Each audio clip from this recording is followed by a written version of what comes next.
So today is the divine appearance day of Srila Bhakti Siddhanta Saraswati Thakur, the illustrious spiritual master of our founder Acharya, His Divine Grace A.C. Bhakti Vedanta Swami Prabhupada. Srila Bhakti Siddhanta Saraswati Thakur appeared in 1874 in Jagannath Puri. On this particular day, according to lunar calculation, the actual date was 6th February of 1874. He appeared in the afternoon at around 3:30. Srila Bhakti Siddhanta Saraswati Thakur appeared as a mercy of Sri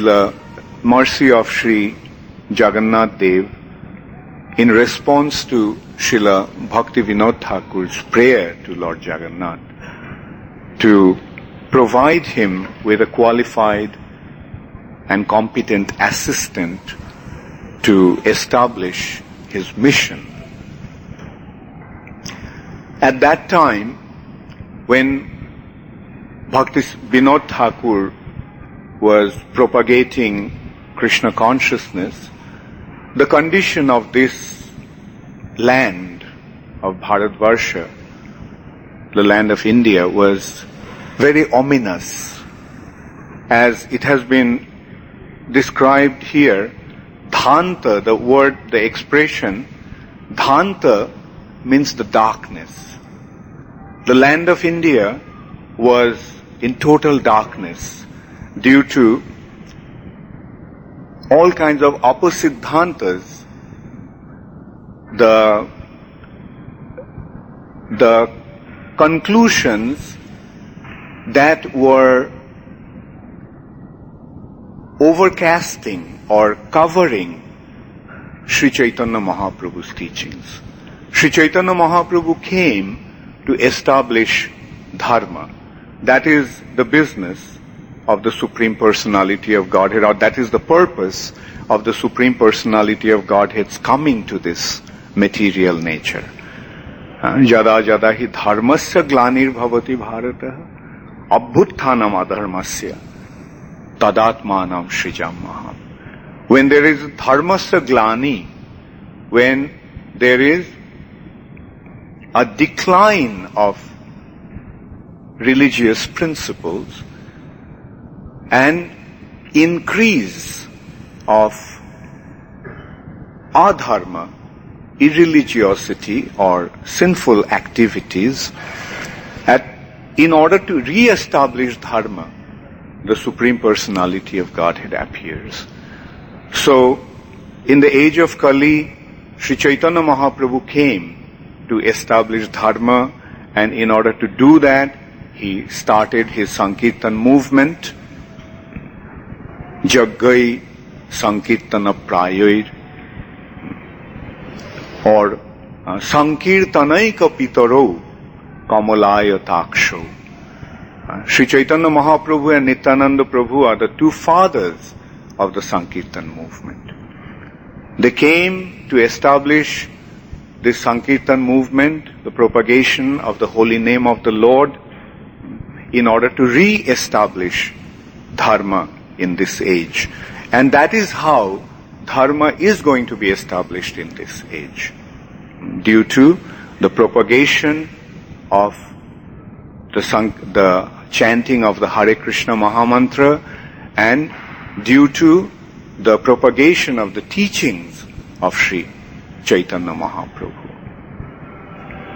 Sri Chaitanya Mahaprabhu appeared about 500 years ago, but within a very short time, actually within about 70 or 80 years' time, Sri Chaitanya Mahaprabhu's teachings started to become obscured due to the influence of these apasampradayas. The word upper is negation, is a prefix that negates. And Siddhanta, something that negates the Siddhanta, that is Apasiddhanta. And the Sampradaya, the so-called Sampradayas that negates the actual Sampradaya, that is Apasampradaya. Now this is what was happening. The Kali's effect is very treacherous. Kali is very treacherous. Karala Vadana Krudha. Kali is extremely treacherous and heinous. And Kali spreads his influence through treachery and quarrel. Kalishcha Kalaha Priya. So, Kali started to obscure or destroy Sri Chaitanya Mahaprabhu's Sankirtan movement through individuals, those who are actually apparently they were appearing to be the followers of Sri Chaitanya Mahaprabhu.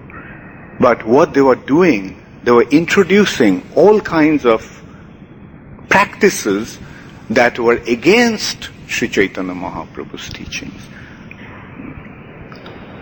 People recognized them as they were the followers, the genuine followers of Sri Chaitanya Mahaprabhu. But actually they were Kali's agents. And if we go to the history, then we can go back to the history, then we can see those who actually propounded or established these Apasampradayas, apparently they are very powerful devotees, very advanced devotees. That reminds me, His Holiness Suhatra Maharaj actually wrote a book on these Apasampradayas. And it's a very, very wonderful book that Maharaj wrote.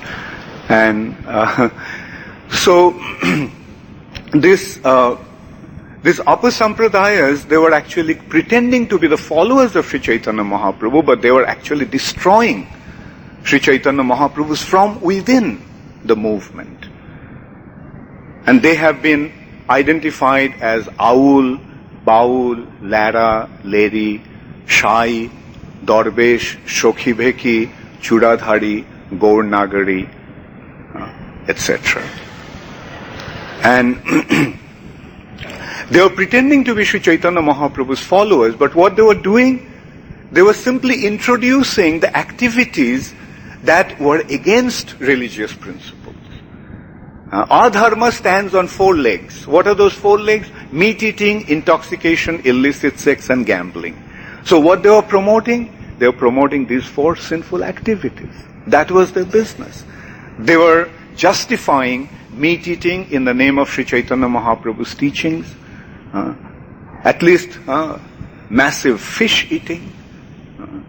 They were introducing illicit sex, they were introducing intoxications and gambling.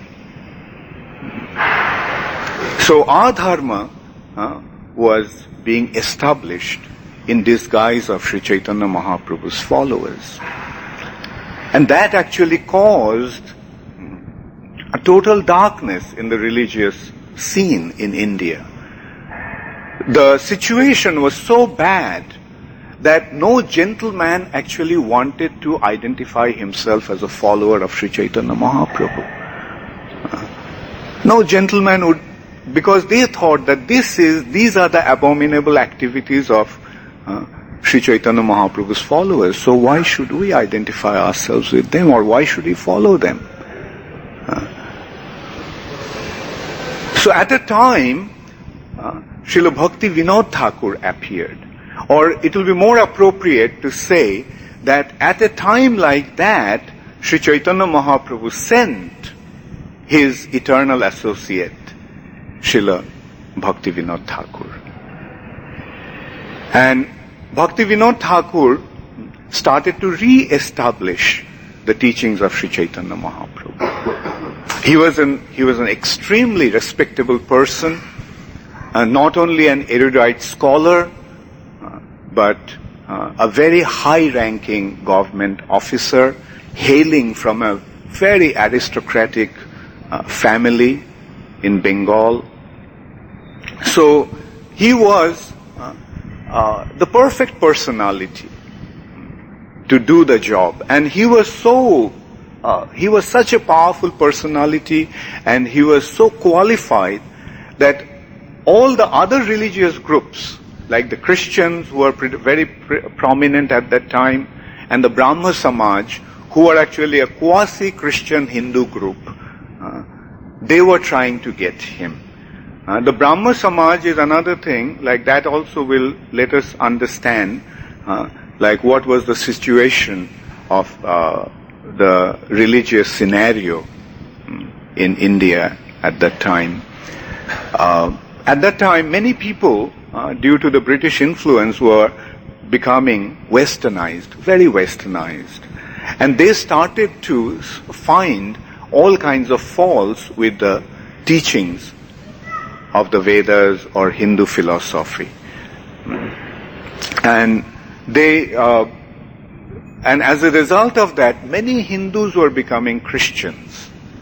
So in order to stop that, some so-called religious reformers, like Ram Mohan Roy and Rabindranath Tagore's grandfather, Rabindranath Tagore's grandfather, Prince Dwarkanath Thakur, they started a new system of religion which was based on Vedanta, impersonalistic Vedanta.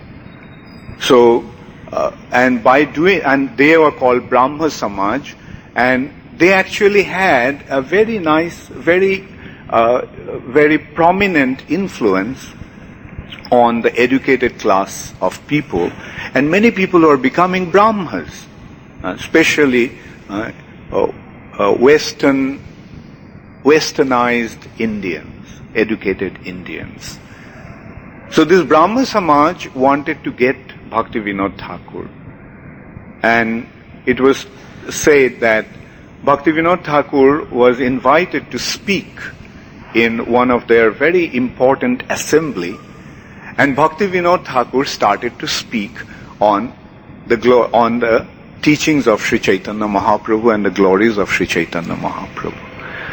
And that was the end of their endeavor to try to get Bhaktivinoda Thakur within their fold. So, in this way, Bhaktivinoda Thakur started to establish Sri Chaitanya Mahaprabhu's teachings. But many people wanted to have the proper proof, and the situation was so bleak at that time that there was no books like Chaitanya Charitamrita or Chaitanya Bhagavat or Bhakti Ratnakar available at that time.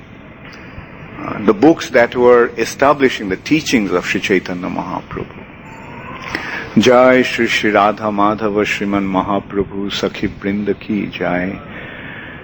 Jai Shri Shri Prahlad Nrsimha Dev Ki Jai. Jai Shri Shri Pancha Tattva Ki Jai.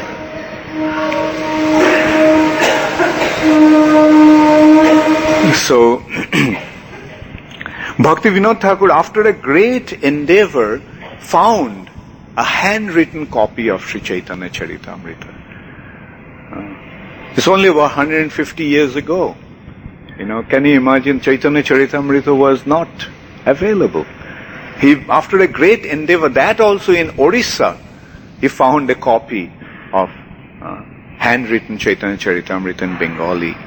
And Bhaktivinoda Thakur started to publish that, print that, and he gave his own purport to Sri Chaitanya Charitamrita, known as the Amrita Pravaha Bhashya,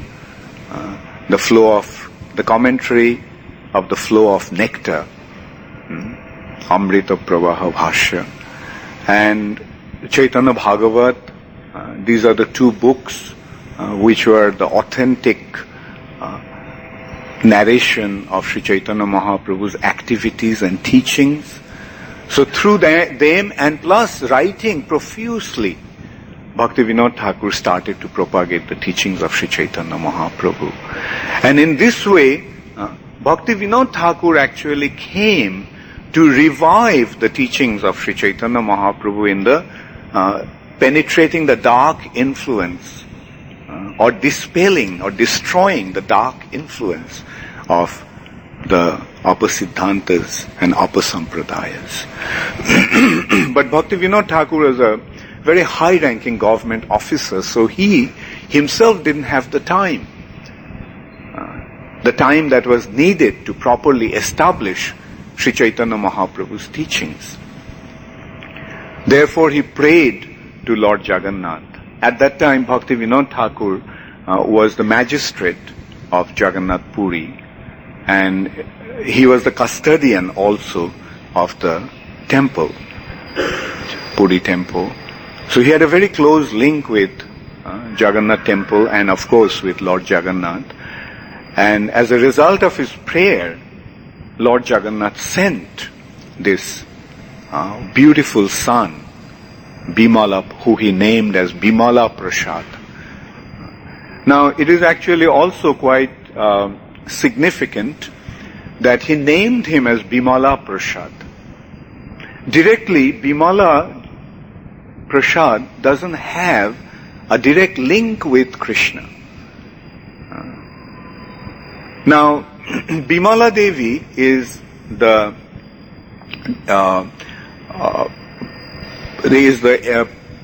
expansion of Mahamaya, Durga Devi, through whom all the prasad of Jagannath is distributed.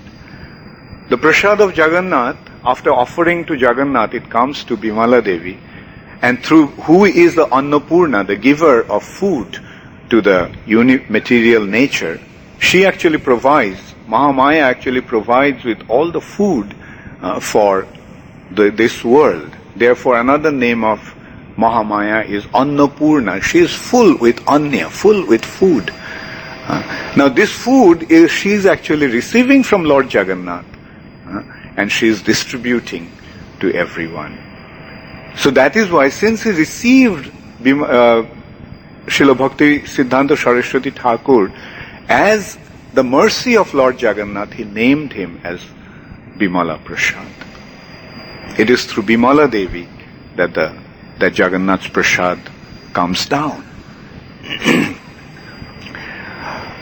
He was an extremely brilliant personality. I don't want to get into the details of Bhakti Siddhanta Saraswati Thakur's life, because I presume that most all of you know already. You have heard about Bhakti Siddhanta Saraswati Thakur's life and activities many times, so I won't repeat that. But briefly, to indicate his brilliant character and the wonderful upbringing due to a glorious Vaishnava father, Bhakti Siddhanta Saraswati Thakur grew up as a perfect devotee. At the age of 6, he received Nrisingha mantra from his father. Nrisingha Dev, who is the destroyer and a destroyer of all the impediments on the path of devotion. So Bhaktivinoda Thakur gave him Nrisingha mantra to be established in his heart, who would dispel and destroy all the impediments on the path of devotional service. He gave him the Kurma deity when he was only 8 years old to worship. Now Kurma Dev is the presiding deity of water, liquid. And rasa, bhakti rasa, is a liquid. So Kurmadev, that Madhurja Ujjala Rasa, the most brilliant and most elevated mellow of Krishna Prem, in order to nurture that, Kurmadev was established in his heart, and he was taught how to worship Kurmadev. And then eventually, in 1900, in the year 1900, when he was 26 years old, he was initiated by Srila Gaur Kishore Das Babaji Maharaj, and who actually planted the seed of Krishna Prem in his heart. Guru Krishna Prasade Pai Bhakti Lata Bij. And then Bhakti Siddhanta Saraswati Thakur, soon after his initiation, he came to Mayapur to chant 1 billion, that means 1,000 million holy name of the Lord. And every day for about 9 to 10 years, he chanted 3 lakhs names of the Lord. Every day without fail. And Mayapur at that time was not like this. It was very different. To describe how Mayapur was at that time, from the river Ganges to Chaitanya Math, where Bhakti Siddhanta Saraswati Thakur was staying, there was no road. The whole place was actually the entire path, entire land was covered with shrubs and bushes. And one day, at that time, Gaur Kishore Das Babaji Maharaj was performing the pastimes of being blind. And one day, Gaur Kishore Das Babaji Maharaj came to Chaitanya Math, and he came alone. And Bhakti Siddhanta Saraswati Thakur asked him, "How did you come through this forest path?" There was no path, not even a forest path. So he asked, "How did you come?" And Gaur Kishore Das Babaji Maharaj said that, "Someone help me." And so he insisted, who was that someone? Gaur Kishore Das Babaji Maharaj wouldn't tell him. So finally, Bhakti Siddhanta Saraswati Thakur could understand that Krishna actually led him there. And so he was staying in Chaitanya Math when there was nothing around here, maybe some distant Muslim villages, but that was about all. And he stayed here in a hut for years together to complete his vow of chanting 1 billion names of the Lord. And after that, he started his preaching work. At that time, Gaur Kishore Das Babaji Maharaj was present, and so was Bhakti Vinod Thakur. Bhakti Vinod Thakur and Gaur Kishore Das Babaji Maharaj left soon after Bhakti Siddhanta Saraswati Thakur started his preaching work.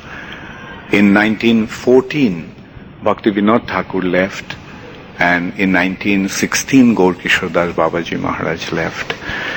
And in 1919, Srila Bhakti Siddhanta Saraswati Thakur accepted, in 1918, Srila Bhakti Siddhanta Saraswati Thakur accepted sannyas. Now, Bhakti Siddhanta Saraswati Thakur's accepting sannyas, Tridandi sannyas, was another revolutionary act by Srila Bhakti Siddhanta Saraswati Thakur. Prior to him, generally, Chaitanya Mahaprabhu's followers did not accept sannyas. They used to accept Babaji bhek. They used to accept the white cloth of a Paramahamsa. They were commonly known as Babajis, following the tradition of the Goswamis of Vrindavan. So, Bhakti Siddhanta Saraswati Thakur accepted sannyas order. And about his accepting sannyas, Bhakti Siddhanta Saraswati Thakur said that his mission was to defeat the individuals who were besmearing the reputation of the Goswamis, Paramahamsa, followers of Sri Chaitanya Mahaprabhu, the Goswamis of Vrindavan. They were dressing up like Rupa Goswami and Sanatan Goswami, but their activities were very, very abominable. And he described that situating himself in the Varnashram stage, he is going to carry the lotus feet of his spiritual master, who is situated on a transcendental platform of this Suddha Sattva. Sannyas, the saffron of sannyas, indicates the mode of goodness. But the whiteness of a Paramahamsa dress of a Babaji is significant to the Visuddha Sattva. So Gaur Kishore Das Babaji Maharaj, Srila Bhakti Siddhanta Saraswati Thakur's spiritual master, was situated in that platform. So he wanted to carry his lotus feet on that, placing himself on the sannyas order of Varnashram. And that is why he introduced the sannyas order in our line. And in this way, he actually started his mission of Rupanuga Viruddha Apasiddhanta Dhanta Harine. In order to dispel the darkness caused by these sahajiyas and all kinds of apasampradayas, he started his mission. We know how boldly he preached, and his ideal was Rupa Goswami's principle of anashaktasya vishayan jatharham upajunjata nirbandha krishna sambandhe yuktang vairagam uchyate. Being totally detached from the material objects of sense enjoyment, anashaktasya vishayan jatharham upajunjata, accept whatever is necessary. Nirbandha Krishna Sambandhe, in relation to Krishna and in relation to propagating Krishna consciousness. Accept whatever is necessary to spread Krishna consciousness. And that is called Yukta Vairagya. So he accepted that principle.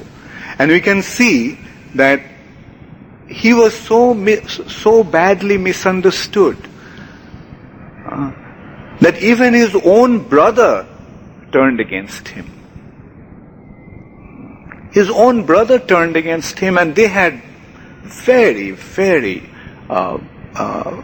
unpleasant conflicts. Like, not only outside people, not only the apasampradayas, not only some less informed people misunderstood him, but even Bhakti Vinod Thakur's very dear youngest son turned against him. He was saying that he's introducing something which is unbona fide. And the point is, generally their argument was, where is it in the scripture? Where do you find it in the scripture? But that is the thing about an acharya. Acharya, especially in this age, following Sri Chaitanya Mahaprabhu's line, a bona fide acharya establishes some principles that are not against the scriptures. But one has to accept his conclusion and his arguments and his pointing out how they are bona fide. Like one major conflict he had with his brother was the line of disciplic succession that Bhakti Siddhanta Saraswati Thakur pointed out. Like he pointed out Jagannath Das Babaji Maharaj and then to Bhakti Vinod Thakur. Then Bhakti Vinod Thakur to Gaur Kishore Das Babaji Maharaj. And even before that we can see Baladev Vidyabhushan and Vishwanath Chakravarti Thakur. Like they are not Diksha Parampara. And Bhakti Siddhanta Saraswati Thakur's point was that Diksha is not the only thing. The most important thing is the carrying, the understanding. That Divya Gyan, that is Hriday Prakashita, that is revealed in the heart. We have to find out how the Divya Gyan, how it is flowing. And that is the real Sampradaya. Bhakti Vinod Thakur's apparent spiritual master was Bipin Bihari Goswami. And Bhakti Siddhanta Saraswati Thakur was in loggerheads with him. I heard from one of Srila Prabhupada's godbrothers once that one day Bipin Bihari Goswami noticed that Bhakti Siddhanta Saraswati Thakur didn't offer him obeisances. He just saw him and he just ignored him and walked away. So Bipin Bihari Goswami asked Bhakti Vinod Thakur, why your son doesn't offer me obeisances? So Bhakti Vinod Thakur answered, when he asked Bhakti Siddhanta Saraswati Thakur, then Bhakti Siddhanta Saraswati Thakur's reply was, will he be able to tolerate my obeisances? Like, it is said that if generally the custom is a superior doesn't offer obeisances to an inferior. And another such statement was when Bipin Bihari Goswami asked Bhakti Vinod Thakur replied that he has taken a vow not to come within 50 meters of a sahajiya.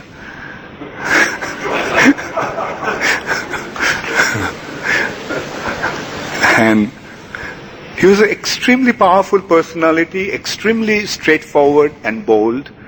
And as a result of that, he was badly misunderstood, even by some of his relatives.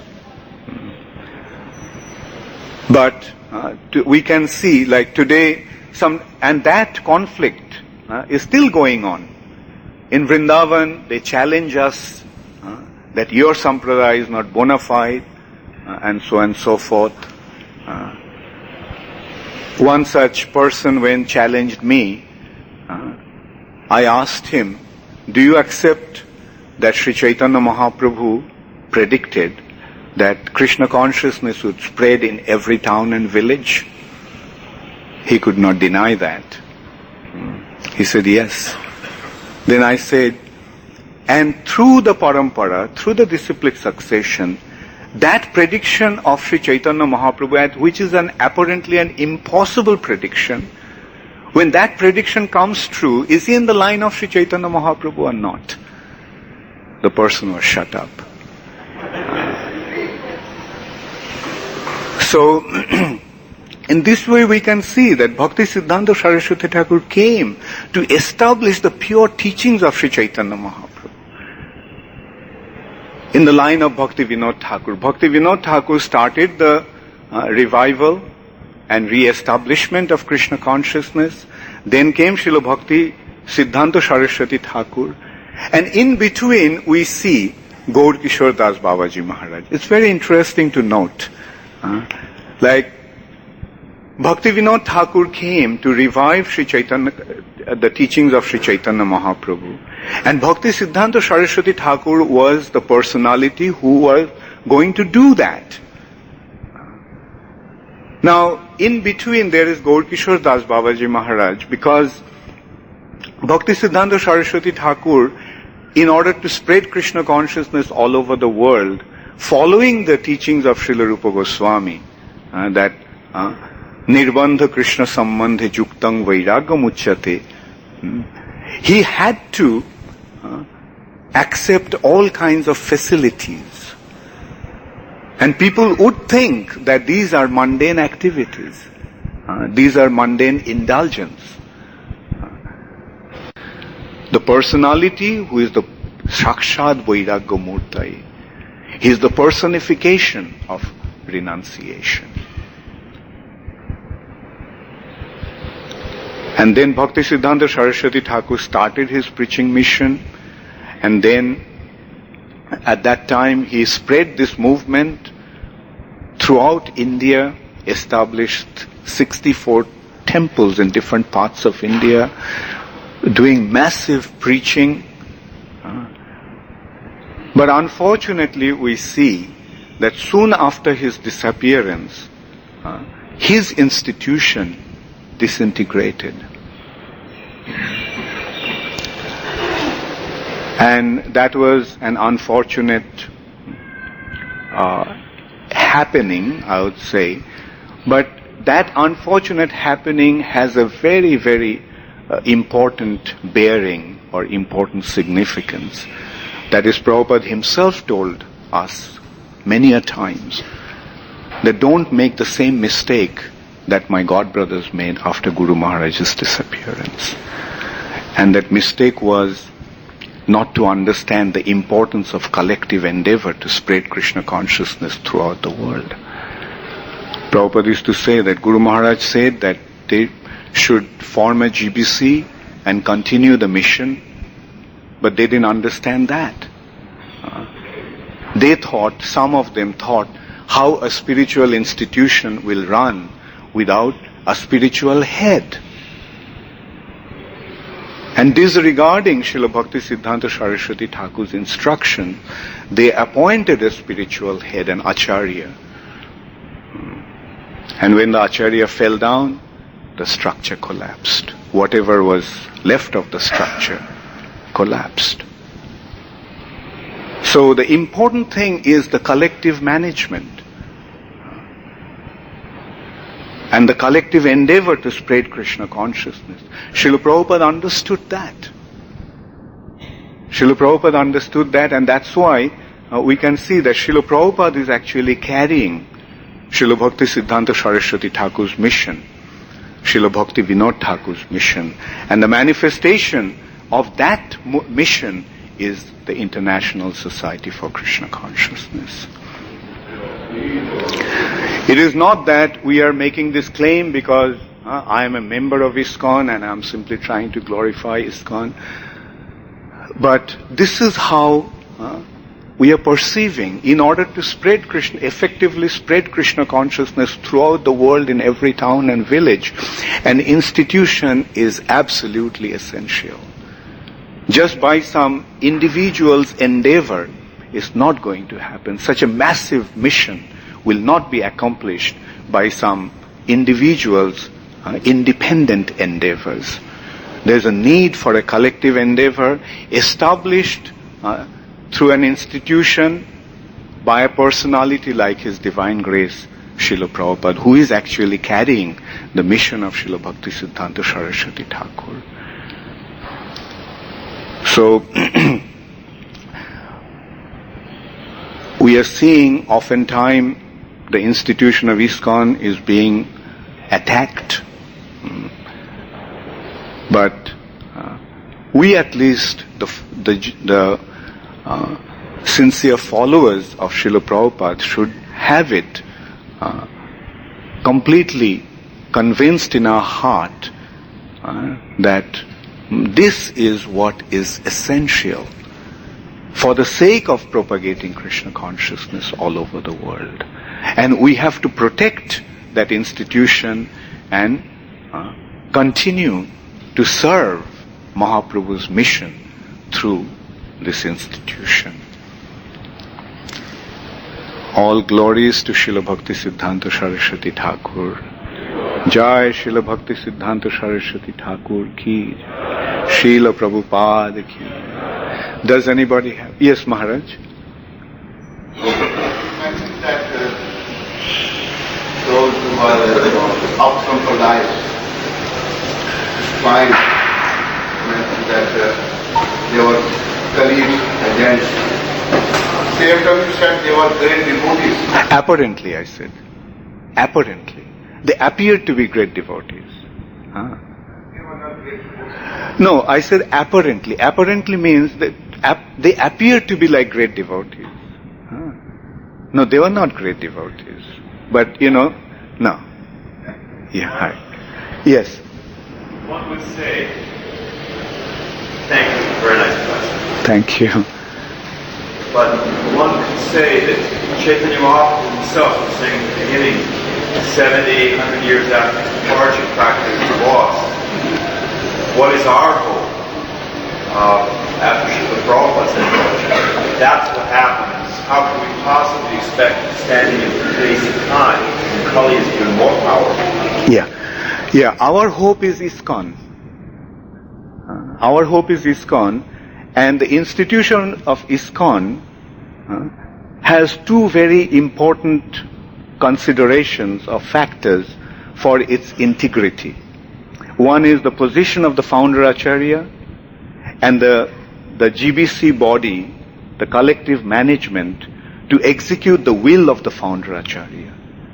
So these two, ISKCON goes along with these two factors. Prabhupada's position as the founder Acharya and the GBC as the ultimate managing authority. And if these three are in line or in place, then ISKCON will keep on expanding as it is happening. Like, in spite of so many onslaughts, ISKCON is not only alive, but ISKCON is expanding. And with time, by Mahaprabhu's mercy, this movement is going to spread more and more effectively. And time will tell. And those who are actually causing these all kinds of impediments to the progress of ISKCON and launching their onslaughts on ISKCON, with time we will see how they will fade out. And attacks are good in a way, because after an attack, when you conquer that attack, when you withstand that onslaught, you become stronger. And that's what is happening. ISKCON is being attacked, but ISKCON is overcoming those attacks and becoming stronger and stronger. Thank you.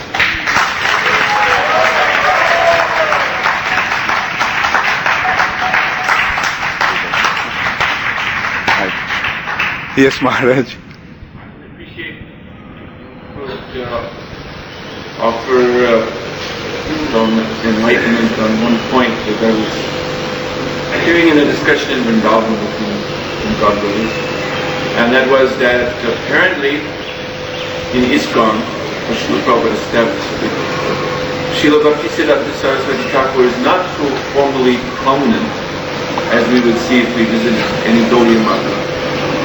And I would like to hear. Okay. Yeah, the question actually is that often we hear that in ISKCON, Srila Bhakti Siddhanta Saraswati Thakur is not that prominent. So what is our counter argument to that? You see, as I mentioned, like the institution must have a head. If the institution doesn't have a head, it's not going to last, right? And the head of the institution, ISKCON, is Srila Prabhupada, right? And that's why Prabhupada is the founder Acharya, and that's why Prabhupada is Prabhupada, at whose lotus feet all the other Prabhus, all the other Acharyas will sit. But Srila Prabhupada is carrying Srila Bhakti Siddhanta Saraswati Thakur in his heart. And that is how we must see the position of Bhakti Siddhanta Saraswati Thakur. Like say, for example, when Bhakti Siddhanta Saraswati Thakur established Gaudiya Math, his role was prominent over Gaur Kishore Das Babaji Maharaj and Bhakti Vinod Thakur, although Bhakti Vinod Thakur was the personality who started this revival of Sri Chaitanya Mahaprabhu's mission. Because the problem is, like say for example, we say like in ISKCON, Bhakti Siddhanta Saraswati Thakur is the founder Acharya. Just in case, just we say that he is the preeminent spiritual personality in. So distracting with the photography. Was that? Oh, I see. Right. The photographer. Yeah, photographers, please sit down and don't distract. So, if we did that, if Bhakti Siddhanta Saraswati Thakur was the preeminent spiritual personality in ISKCON, then after Prabhupada's disappearance, many other followers of Bhakti Siddhanta Saraswati Thakur could have come and claimed that they are actually the real followers, or that they are the real savior of this movement. But the thing is that unfortunately that structure that Bhakti Siddhanta Saraswati Thakur created, they destroyed it. Now if we allow them to come and take over ISKCON, then they'll make the same mistake. Therefore, it is very important that we recognize Srila Prabhupada is the founder Acharya of this movement, and he is the head of this movement. Now, Prabhupada is carrying Srila Bhakti Siddhanta Saraswati Thakur in his heart, and we are also worshipping Srila Bhakti Siddhanta Saraswati Thakur as our most prominent spiritual personality in our heart. But when it comes to following the teachings, then it is Srila Prabhupada.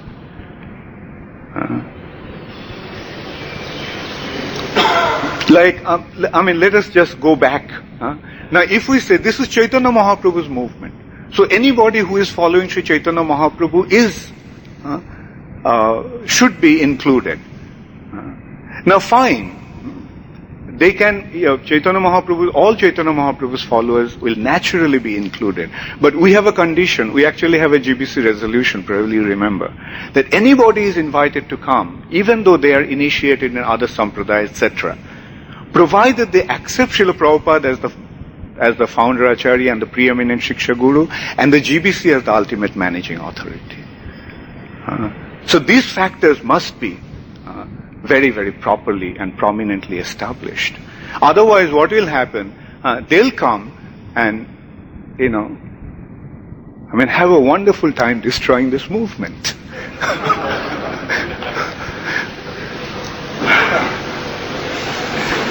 Yes, Jayapataka Maharaj. One thing was that the court case after Bhakti Siddhanta Saraswati Thakur amongst his followers is still going on. Yeah.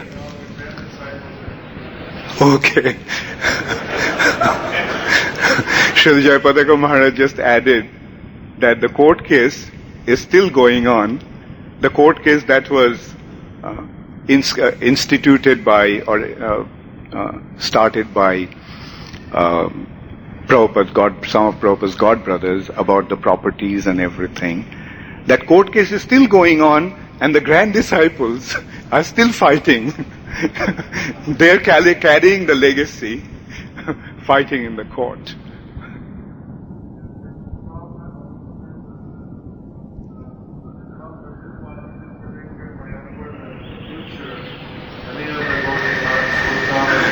Right. Also today we're observing a joint celebration. Yeah. Collective. And there also is a move to create a federation of the different followers of Bhakti Siddhanta Saraswati. And a draft constitution will be presented at GBC and all the institutions for their comments and approval. create a kind of a confederation, which is a step Prabhupada said we'd like to see in the future. All the followers of Bhakti Siddhanta Thakur working together. And eventually hope they would all accept Prabhupada's vision.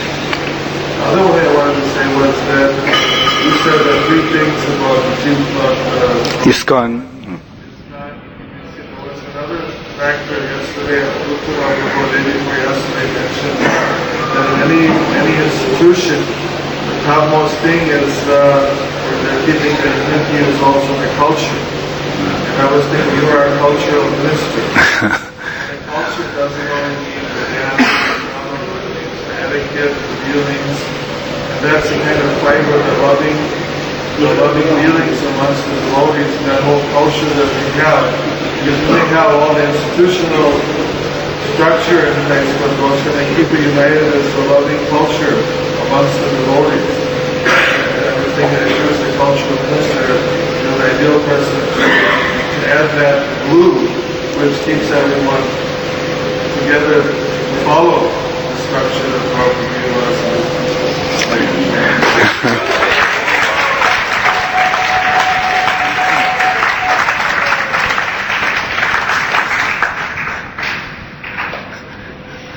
I'll try my best, Maharaj. I have a short question. Yes. Last day, Srila Bhakti in class in Mayapur, it was said that Prabhupada committed mistakes and Prabhupada contradicted himself. Personally speaking, it was very much disturbing for me. As soon as I hear Bhajan Srila Prabhupada, my faith was diminished. I spoke with some senior devotees, they didn't say anything about it, it was quite normal. Yes, Prabhupada committed mistakes. Can you please tell me something about it? The question is that the other day in the class someone mentioned that Prabhupada made mistakes and he felt and he contradicted himself. So he felt very disturbed after hearing that. So he wanted me to say something to that. You see, main consideration is whether we accept Srila Prabhupada as a pure spiritual personality or not. Let us not go into the details of nitty-gritties of what Prabhupada did. Prabhupada made mistakes, Prabhupada contradicted himself. Like when it comes to contradiction, we find that Chaitanya Mahaprabhu also contradicted himself. But does it mean that Chaitanya Mahaprabhu is an ordinary person, full of defects? Chaitanya Mahaprabhu, after taking sannyas, when he met Sachimata, he said, I made a mistake by taking sannyas. And he even offered that if you want, I'll give up my sannyas and go back home to be with you, to take care of you. Let us see the total effect of what that personality has done. And the main point is, Chaitanya Mahaprabhu made an impossible prediction. Krishna consciousness movement would spread in every town and village all over the world. Now even 30 years back, 40 years back, even the Gaudiya Vaishnavas, the followers of Sri Chaitanya Mahaprabhu, used to think that it was just a poetic exaggeration, accepting individuals like Bhakti Vinod Thakur and Bhakti Siddhanta Saraswati Thakur.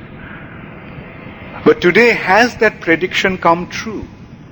And the personality through whom that prediction has come through, can't we at least conclude that he is a personality who has been personally sent by Sri Chaitanya Mahaprabhu? Let us look at it in that way. Those who want to find faults, they'll find faults. I mean, didn't people find fault with Krishna? Look at what Shishupal had to say about Krishna.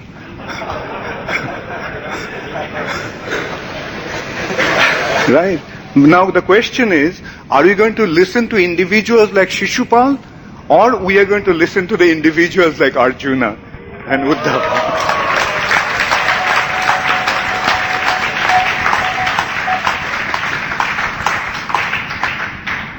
Thank you all very much. All glory is to Srila Prabhupada. All glories to Srila Bhakti Siddhanta Saraswati Thakur. Gaur Premanande Hari.